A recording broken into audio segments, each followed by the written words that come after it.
Helmet లేకపోతే ఉపేక్షించొద్దు. Traffic నిబంధనలు ఉల్లంఘిస్తే సత్వరమే జరిమానా విధించండి. తనిఖీలు పెంచి కఠిన చర్యలు తప్పవన్న సందేశాన్ని వాహనదారులకు పంపండి. రోడ్లపై తనిఖీలు చేసి అక్కడికక్కడే చలాన్లు వేయండి. చలానాలు చెల్లించని వాహనాలను వెంటనే సీజ్ చేయండి. చట్టం అమలుకు ఏం చర్యలు తీసుకుంటున్నారంటూ హైకోర్టు ఆగ్రహం వ్యక్తం చేసింది. రాష్ట్ర వ్యాప్తంగా మోటారు వాహనాల చట్టం నిబంధనలు సక్రమంగా అమలు కాకపోవడంపై హైకోర్టు మరోసారి ఆగ్రహం వ్యక్తం చేసింది. ట్రాఫిక్ నిబంధనలు అమలు చేయడంలో పోలీసులు మరింత క్రియాశీలకంగా వ్యవహరించాలని నొక్కి చెప్పింది. హెల్మెట్ తప్పనిసరి చేస్తూ తాము ఇచ్చిన ఆదేశాలు ఎందుకు అమలు చేయడం లేదని పోలీసులను ప్రశ్నించింది. రహదారులపై ముమ్మరంగా తనిఖీలు చేసి నిబంధనలను పాటించని వారికి అక్కడికక్కడే జరిమానా విధిస్తే వాహనదారులో భయం ఉంటుందని వ్యాఖ్యానించింది. పోలీసులు రోడ్లపై కనబడుతూ ఉంటే నేరం చేయడానికి సిద్ధపడేవారు కూడా వెనక్కి తగ్గడమో లేక వాయిదా వేసుకోవడమో చేస్తారని పేర్కొంది. పోలీసులు సీసీ కెమెరాలపై ఆధారపడి చలానం వేసే విధానాన్ని తగ్గించుకోవాలని, జరిమానా సొమ్మును 90 రోజుల్లోగా చెల్లించకుంటే వాహనాన్ని జప్తు చేయొచ్చన్న నిబంధనను ఎందుకు అమలు చేయడం లేదని ప్రశ్నించింది.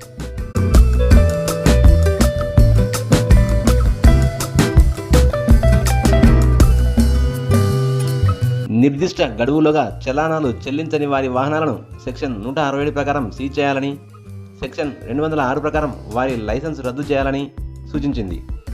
హెల్మెట్ ధరించని కారణంగా జూన్ నుండి 3 నెలల్లో దాదాపు 667 మంది చనిపోయారని, ఇదేం చిన్న విషయం కాదని, ఆందోళనకరమని వ్యాఖ్యానించింది. జూన్ నెలలో మేమిచ్చిన ఆదేశాలు అమలు చేసి ఉంటే ఇన్ని ప్రాణాలు పోయేవి కాదని, 99% మంది హెల్మెట్ లేకుండా వాహనాలు నడుపుతున్నా పట్టించుకోవడం లేదని స్పష్టం చేసింది. బైక్ నడిపే వ్యక్తే కాకుండా వెనుక కూర్చున్న వ్యక్తి సైతం హెల్మెట్ ధరించేలా చూడాలని ఆదేశాలు జారీ చేసింది.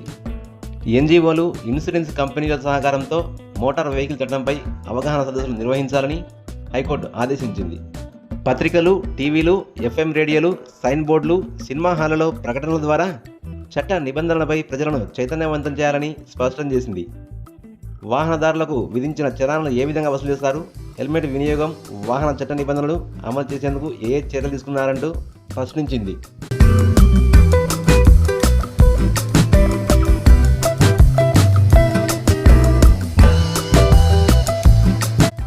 ప్రభుత్వం, పోలీసులు, కోర్టులు హెచ్చరించిన వాహనదారులు మాత్రం మార్పు రావడం లేదు. ప్రజలకు ప్రాణభీతి, పోలీసులు అంటే భయం కలగడం లేదు. వాహనదారుల చట్టం నిబంధనలను బేఖాతరు చేస్తూ ప్రాణాలు కోల్పోతున్నారు. మన ప్రక్కన ముందు వెళ్తున్న వ్యక్తి నిబంధనలకు వ్యతిరేకంగా అతివేగంగా వెళ్తునో, హెల్మెట్ లేకనో కళ్ళ ముందే చనిపోతున్నా చెల్లించడం లేదు. ఇక లాభం లేదనుకున్న హైకోర్టు పోలీసులు జూలు విధిస్తే తప్పకుండా మార్పు వస్తుందని, అందుకు మేము గ్యారంటీ ఇస్తామంటూ వ్యాఖ్యానించింది.